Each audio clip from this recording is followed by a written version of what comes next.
siang Kak. Sebelumnya terima kasih sudah meluangkan waktu di tengah kesibukan Kakak dan mengizinkan kami untuk mewawancarai Kakak mengenai demokrasi Indonesia.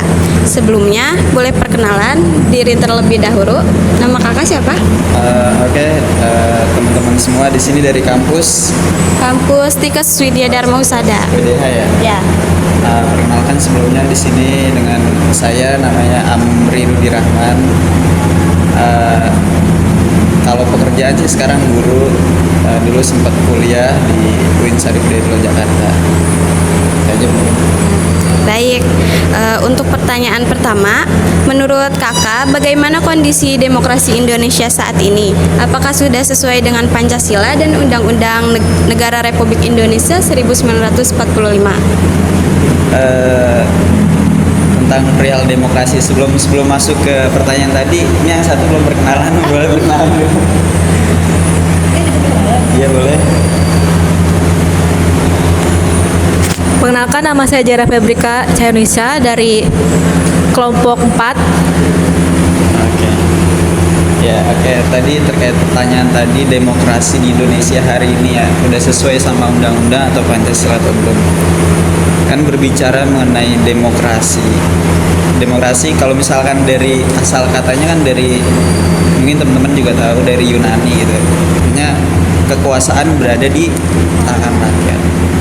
Berbicara hari ini, teman-teman bisa melihat kondisi yang ada di Indonesia bahwa demokrasi yang ada di Indonesia itu sebenarnya udah berjalan sesuai dengan yang ada di undang-undang atau Pancasila.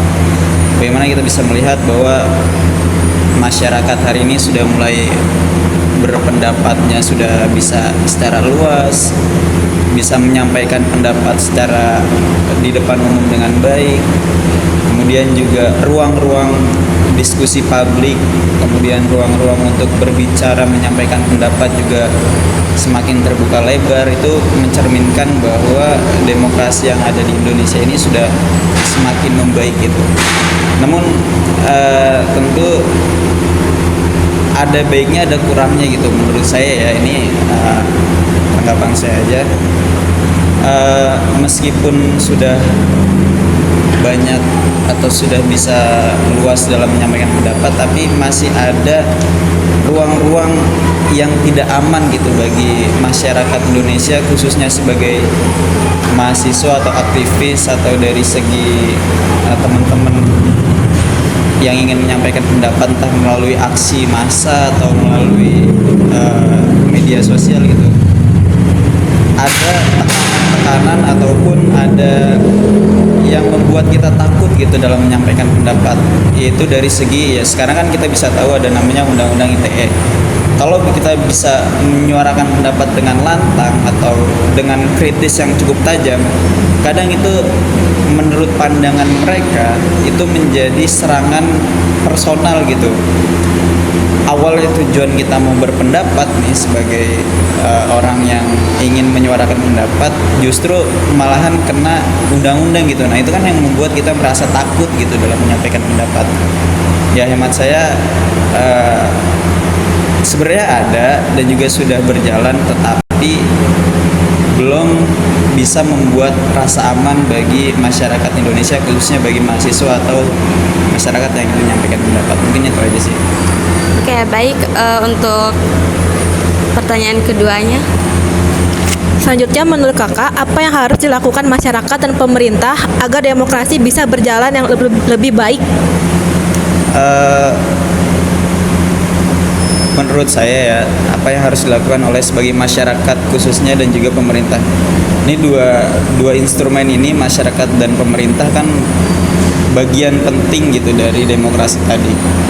Maka dari itu sebagai masyarakat kita harus pintar dalam memilih informasi-informasi mengenai demokrasi, atau juga dalam menyampaikan demokrasi, entah itu melalui media sosial, media cetak atau segala macam, dan juga dalam menerima informasi tentang demokrasi gitu kan. Kalau misalnya contoh dalam penerapan pemilu contoh nih, atau politik lah, ada banyak di media sosial sekarang hoax gitu atau hoax yang sering terjadi di media sosial, apalagi sekarang eranya AI gitu. Orang-orang yang tadinya menyampaikan pendapatnya kata-katanya seperti apa, karena ada AI kan banyak yang dipelintir-pelintir. Nah itu buat masyarakat Indonesia nih, buat masyarakatnya itu harus bisa lebih pandai, lebih pinter dalam dan juga lebih selektif gitu dalam memilih informasi-informasi yang diterima melalui media sosial atau yang disampaikan oleh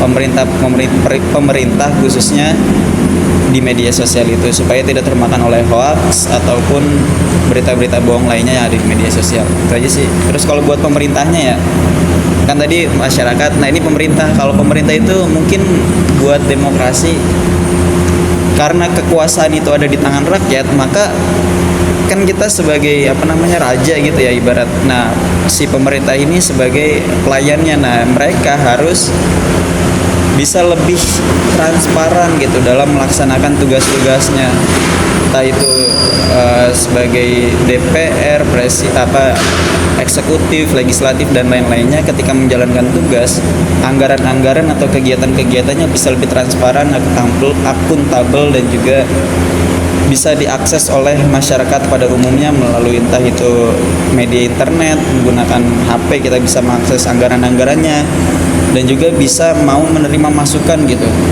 Ketika kita dikasih anggaran-anggaran yang ada, RAPBN atau anggaran daerah, ketika ada memang yang bagian-bagian yang janggal, nah pemerintah harus siap diterima masukan gitu. Itu aja. Oke, makasih Kak. Yang terakhir, apa harapan Kakak untuk masa depan demokrasi Indonesia? Harapannya masyarakat dan juga pemerintah bisa saling berkolaborasi dengan baik gitu. Tadi pemerintahnya bisa semakin terbuka, bisa mau menerima gitu, dan juga gak gampang baperan sebagai pemerintah atau sebagai anggota DPR, eksekutif atau legislatif.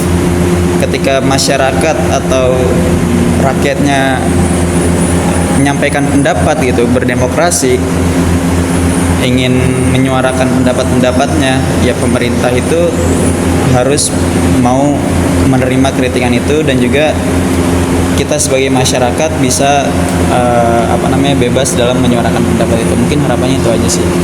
Baik Kak, semoga kedepannya demokrasi Indonesia bisa terus berjalan sebagaimana yang kita semua harapkan ya Kak. Mungkin itu saja Kak untuk wawancara Ira hari ini. Sekali lagi kami ucapkan terima kasih karena sudah mau meluangkan waktunya ya Kak. Terima kasih. Ya, sama-sama.